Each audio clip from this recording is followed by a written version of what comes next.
Hello,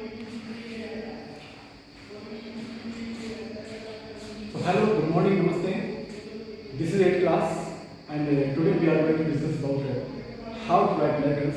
And that day also we were discussing about to write letters, but that letters was informal. उस दिन भी हमने बात की थी लेटर्स के बारे में, लेकिन ये लेटर्स इनफॉर्मल थे, हमने जो सीखे थे। मैंने आपसे उस दिन भी कहा था कि there are two types of letters, but उस दिन हमने जो डिस्कस किया था वो इनफॉर्मल लेटर्स के बारे में किया था। मैंने आपको बताया भी था कि इनमें ज़रा ही डिफरेंस होता है कि जो फॉर्मल लेटर्स लिखते हैं वो आप अथॉरिटीज़ या किसी मैनेजर या प्रिंसिपल या एमडी या किसी कलेक्टर या किसी ऑफिसर को लिखते हैं, और जो इनफॉर्मल लेटर होता है वो आप अपने किसी परिचित राइट योर अक्वाइंटेंस मीन्स मतलब परिचित जिसको आप जानते हैं, या फिर अपने किसी क्लोज फ्रेंड्स या योर पेरेंट्स सबको लिखते हैं। तो इनमें डिफरेंस ये होता है कि आप जो इनफॉर्मल लेटर लिखते हैं उसका आप किसी भी तरह से लिख सकते हैं, उसमें आपको कुछ स्पेसिफिक चीज़ों की या रूल्स की कोई ज़रूरत नहीं होती है, बस जो आप कहना चाहते हैं वो आप बयान कर सकते हैं लेटर के थ्रू। बट फॉर्मल लेटर में आपको कुछ चीज़ों का ध्यान रखना होता है, आज हम इसके बारे में ही डिस्कस करेंगे। फॉर्मल लेटर जो हम लिखते हैं वो जैसा कि मैंने कहा as I mention before that you have write formal letters to any higher authorities, to a person or a person who is senior to you, or any manager of any company, of any like any collector and any district magistrate, etc. इन सबको आप भेजते हैं तो the person that I describing have no time to read your letters. उनके पास आपके पत्र पढ़ने के लिए इतना समय नहीं होता है एक्चुअली। तो आपको उसमें कुछ चेंजिंग करते हुए क्या करना है कि आपको फॉर्मल लेटर में एक सब्जेक्ट, मैंने उस दिन भी आपको अगर याद है तो सब्जेक्ट आप एक लिख लेते हैं। वो बस जो अथॉरिटीज होते हैं, जो ऑफिसर होते हैं, वो क्या करते हैं, वो आपका सब्जेक्ट ही पढ़ लेंगे। अगर ज़रूरी है कि हम वाकई में प्रॉब्लम है सॉल्वेबल या गंभीर प्रॉब्लम है, सीरियस है, तो वो आगे उसको एक्शन लेते हैं। क्योंकि बच्चों आपको पता होगा कि विलेज में या countries where you will come across to the people who are disturbing all the time to the person who are in authorities. कुछ लोग परेशान भी करते रहते हैं, तो इसलिए उनकी भी कोई खता नहीं है। तो स्टार्ट करते हैं इनफॉर्मल लेटर। पहले क्वेश्चन जरा ध्यान से पढ़ लेते हैं। उस दिन मैंने आपको इनफॉर्मल लेटर लिखवाया था, तो आज 5 जुलाई। तो क्वेश्चन है write a formal letter. Question में आपको यहाँ ऐसा भी नहीं लिखा आ भी नहीं सकता कि फॉर्मल लेटर ही लिखिए, आपको बस समझ जाना है कि लेटर किसको लिखने के लिए बोल रहे हैं। कि write a formal letter to the district magistrate of your city telling him about a bully person in your neighbourhood who plays songs on loud speakers all day and all night in spite of your examinations are going on. आपके examination चलते हुए भी एक bully person you means understand its meaning, a person who enjoys fights and arguments with others. एक ऐसा व्यक्ति जो दूसरों से हर वक्त बहस करता रहता है या उसको फाइट पसंद होती है, आपके ऊपर आके डोमिनेट हो जाता है, हावी होना चाहता है, किसी की नहीं सुनता, उसको कहते हैं बुली पर्सन, एक बुली कहते हैं उसको। तो वह आपके बस आपका दुर्भाग्य है, अनफॉर्चुनेटली वो आपके पड़ोस में नेबरहुड में आकर रहने लगा है और वो लाउड स्पीकर पे ऑल द टाइम सॉन्ग्स बजा रहा है, एंजॉय कर रहा है म्यूज़िक का, पार्टीज़ का, स्पेशली वीकेंड्स पर। तो आपको अपने डीएम को, डिस्ट्रिक्ट मजिस्ट्रेट को ऑफ योर सिटी एक लेटर लिखना है। एक बात इसमें मैं और मेंशन कर देता हूँ, क्वेश्चन में ऐड कर देता हूँ कि क्वेश्चन में जब एग्जाम में आएगा तो ये आएगा कि यू आर ही और she the person name like you are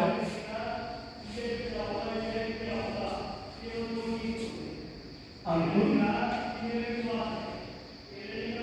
और अनिता।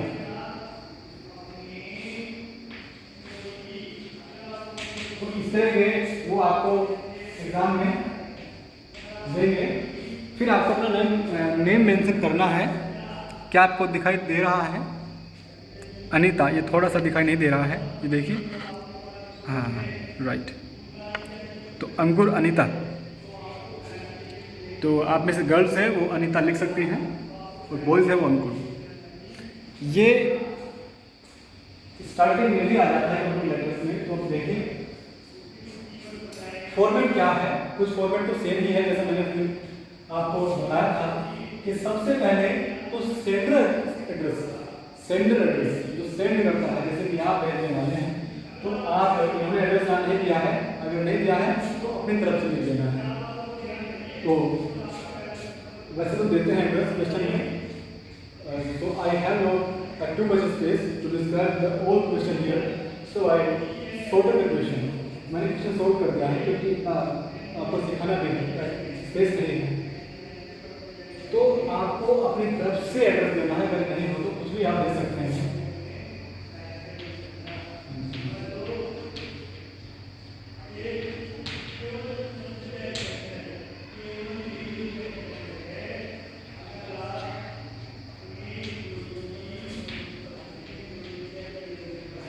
कुछ भी जो आपको ठीक लगे, लेकिन हाँ एड्रेस ज़्यादा लंबा ना हो कि आप लिख देंगे मंदिर के पास तीसरी गली पीछे, उसके पीछे, उस पेड़ के पीछे, ऐसा नहीं लिखना है, छोटा मोटा शॉर्ट एड्रेस।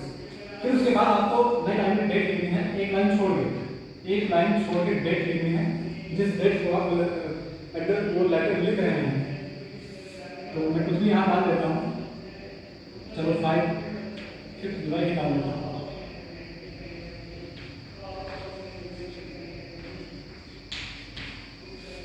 डेट आपको इसी फॉर्मेट में ही लिखनी है, लिख सकते हैं दूसरे तरीके से, मगर इससे लिखते हैं तो ज़्यादा अच्छा होगा। तो 5 जुलाई 2021 के बीच आपको किसी भी तरह का कोई फुल स्टॉप या कोई ऑब्जेक्ट नहीं देना है। That was the wrong method. This is American method of writing date. ये डेट का अमेरिकन मेथड है, तो इसमें कोई फुल स्टॉप वगैरह नहीं आता है। उसके बाद आप उसका एड्रेस जिसको आप सेंड करेंगे, रिसीवर एड्रेस, तो लिखते हैं डिस्ट्रिक्ट मजिस्ट्रेट को आप भेज रहे हैं, पीएमडी लिख सकते हैं। तो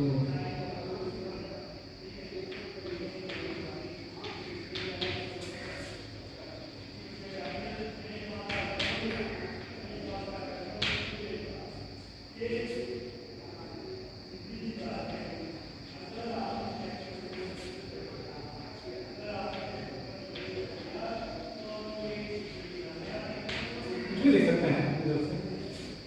उसके बाद फिर आपको यहाँ लिखना है सब्जेक्ट। लेकिन आजकल जो मॉडर्न लेटर्स होने लगे हैं फॉर्मल, उनमें एक थोड़ी सी चेंजिंग आ गई है जो सीबीएसई बोर्ड ने भी एक्सेप्ट की है या उन्होंने इशू की है, कि सब्जेक्ट से पहले एड्रेसर वर्ड्स लिखने लगे हैं। पहले भी लिखते थे जैसे डियर या respective, something else, respective sir लिखते हैं या रिस्पेक्टिव मैडम या समथिंग एल्स। यहाँ लिख देते हैं पहले क्या था, पहले एड्रेस नहीं, सब्जेक्ट मैटर जिस विषय में लिखना चाहते हैं, उसके बाद रिस्पेक्टिव सर लिखकर के बाद शुरू कर दीजिए। वो गलत नहीं है, वो भी सही है, आप इस तरह से लिख सकते हैं। उसके बाद सब्जेक्ट यहाँ पर लिखना है, एक लाइन छोड़ दें। बैकबोर्ड पे यहाँ स्पेस कम होने की वजह से मैं मिला रहा हूँ, मगर आपको नहीं मिलाना है। अब देखिए आपका एड्रेस, फिर एक लाइन छोड़नी है, फिर डेट, फिर एक लाइन छोड़नी है, फिर रिसीवर्स एड्रेस, फिर एक लाइन छोड़नी है, फिर रिस्पेक्टिव सर, फिर एक लाइन छोड़नी है, फिर सब्जेक्ट। इस तरह से करना है।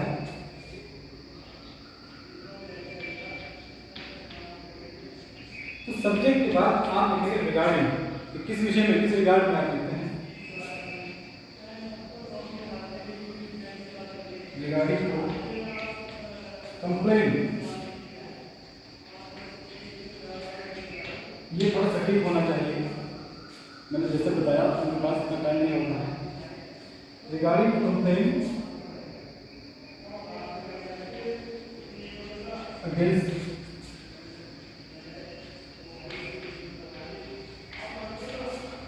loudspeakers during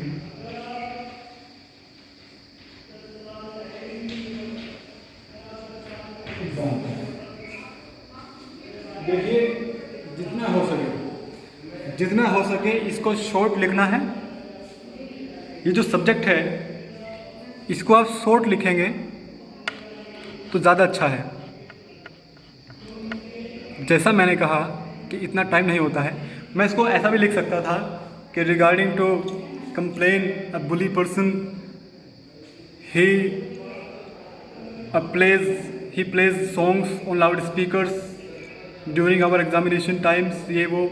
मगर नहीं, जितना हो सके कम से कम एक ही लाइन में ज़्यादा बात कहने की कोशिश आपको करनी है। Regarding to complain against loud speakers during exam time. अब ये नहीं मैंने बताया कि किसकी कंप्लेन करनी है, बस डीएम तुरंत एक्शन लेंगे कि हाँ बच्चों के एग्ज़ाम के टाइम कोई लाउड स्पीकर्स बजा रहा है, इतना पढ़कर। अब आगे फिर से एक लाइन आप छोड़ते हैं, एक लाइन छोड़ कर फिर से स्टार्ट करते हैं यहाँ से। ये इंस्पेक्टर सर तो लिख ही दिया है, फिर से सर लिखें या ना लिखें, सर आई या ड्यू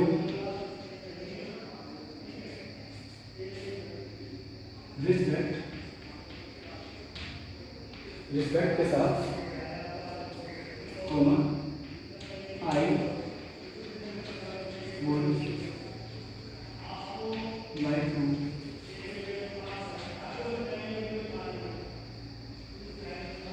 इन्फॉर्म यू। ये इस तरह से जो लिखना है सर, जो रिस्पेक्ट नहीं लिखना है।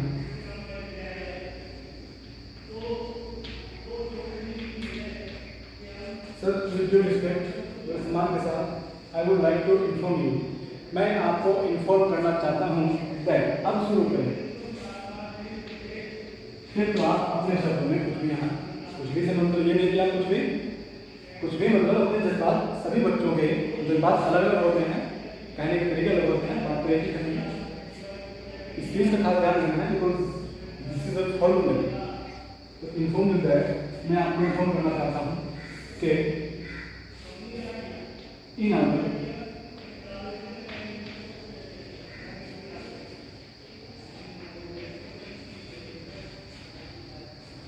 neighborhood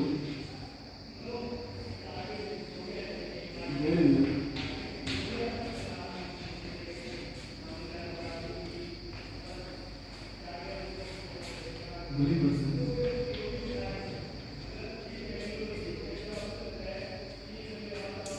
यहाँ मैं फिर से कह रहा हूँ जगह कम है, इसलिए वैसे आप ये सब्जेक्ट इधर यहाँ से स्टार्ट करते हैं और इससे आगे लिखते हैं, इससे आगे यहाँ एक जगह आपको प्लीज छोड़ना है, इससे आगे स्टार्ट करते हैं आप लिखना। जगह की कमी है तो आप समझने का प्रयास करें, ट्राई टू अंडरस्टैंड। इधर से आप स्टार्ट करेंगे, इधर से स्टार्ट करने को गलत नहीं है, मगर ये टाइटल इतना आपको बहुत ही तंग लग रहा होगा क्योंकि इतना जगह छोड़ने ही मेरे पास जगह नहीं है। तो आपको जगह छोड़नी है, फिर सेम फॉर्मेट में आप लिखेंगे तो बहुत अच्छा आपको लगेगा। जगह छोड़कर आपने वो भी पेन से लिखेंगे तो देखना। तो in our neighborhood there is a bully person who plays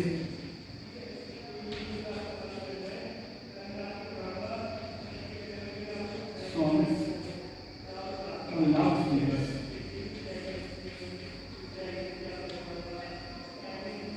all the time.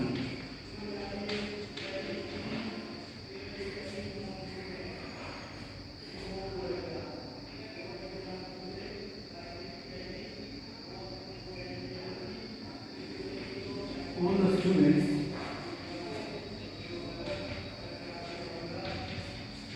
who are in the neighborhood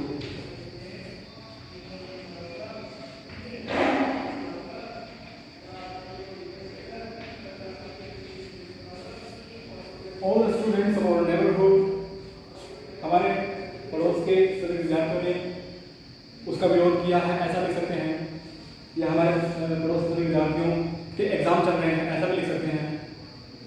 या all the students of our neighbourhood उससे परेशान हैं, ऐसा भी लिख सकते हैं। तो जो भी आपके जज्बात हैं वो इम्पोर्टेंट है, मायने आपके जज्बात के हैं बस। लेकिन जज्बात को एक्सपेंड नहीं करना है, कम से कम बातों में ज़्यादा से ज़्यादा कहने की कोशिश करनी है। वैसे रियल लाइफ में भी, ये तो लेटर हो गया, रियल लाइफ में भी आप ज़्यादा बात को कम शब्दों में कहने की अगर कोशिश करेंगे तो लोग आपकी बात ज़्यादा सुनना पसंद करेंगे। तो आप students of neighbourhood are appearing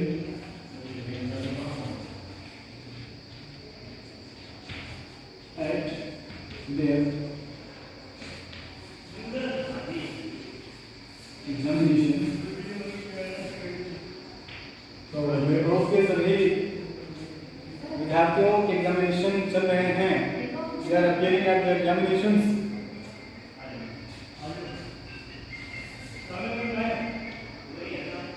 Some of them, some of us have focused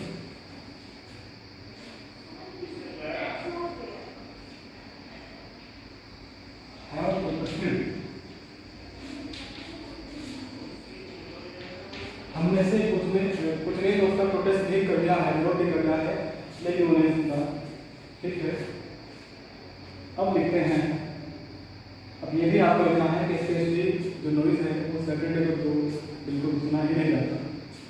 तो स्पेशली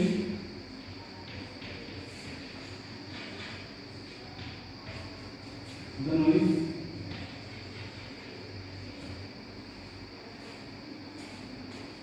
इज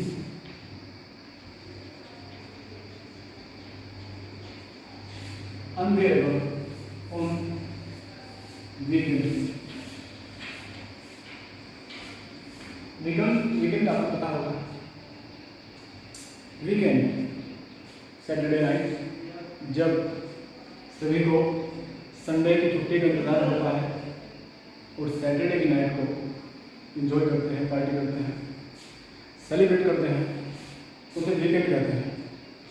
तो वीकेंड को वो बंदा भी एंजॉय कर रहा है, आप लोग तो करते ही हैं, वो बंदा तो रोज एंजॉय करता है, मगर सैटरडे को भी वो एंजॉय करता है, वो ज़्यादा करता है। इसीलिए हमने यहाँ लिखा है कि specially the noise is unbearable on weekends, कि सप्ताहांत में तो, सप्ताह के अंत के दिन यानी सैटरडे नाइट को तो वो जो उसके लाउडस्पीकर जो वॉइस होती है, जो शोर होता है, वो अनबियरेबल होता है। उसको तो बेयर भी नहीं किया जा सकता, यानी उसको सहन भी नहीं किया जा सकता, एकदम अनबियरेबल होता है। तो इस तरह की आपको बात कहनी है जिससे डीएम साहब का गुस्सा थोड़ा बढ़े और उस बंदे के खिलाफ एक्शन, उस व्यक्ति के खिलाफ एक्शन लिया जाए।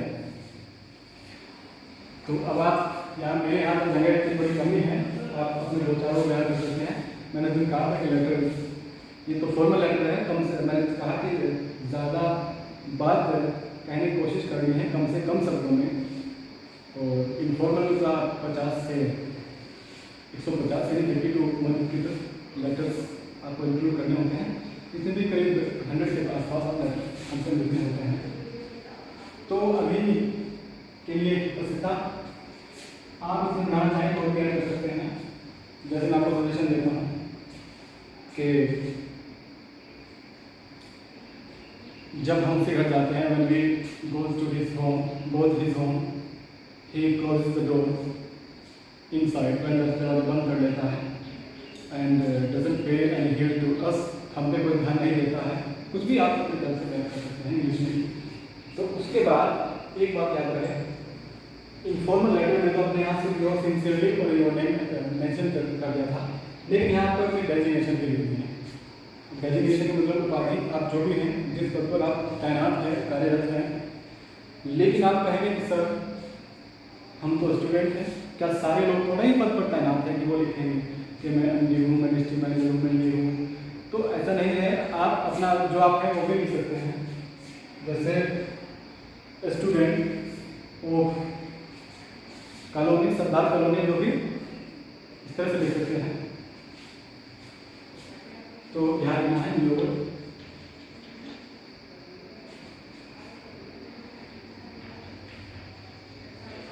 ये नहीं भी लिखना है,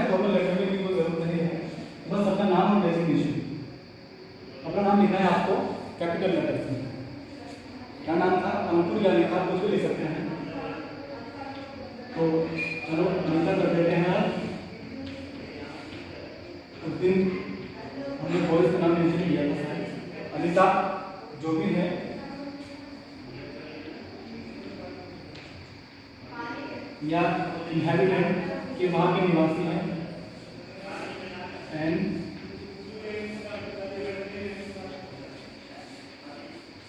इनहेबिटेंट तो यानी निवासी हैं कहाँ के,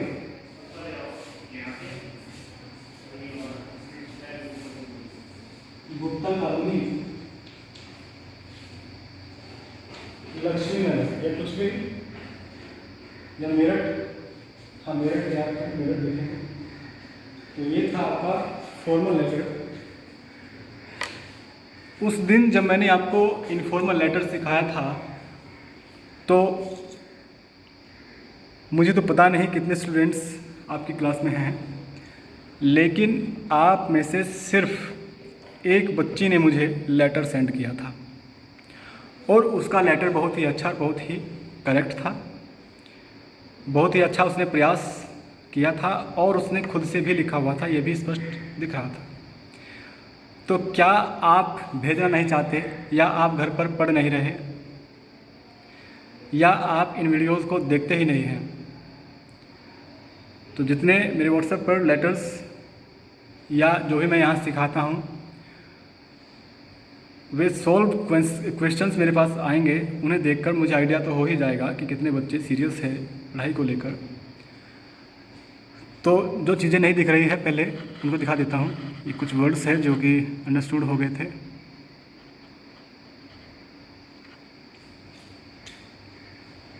तो देखिए ध्यान से, अभी अपना ख्याल रखिएगा और प्लीज़ मुझे सेंड ज़रूर करें जिससे मुझे फीडबैक मिल सके कि बच्चे कितना सीख रहे हैं। So thank you and take care बच्चों।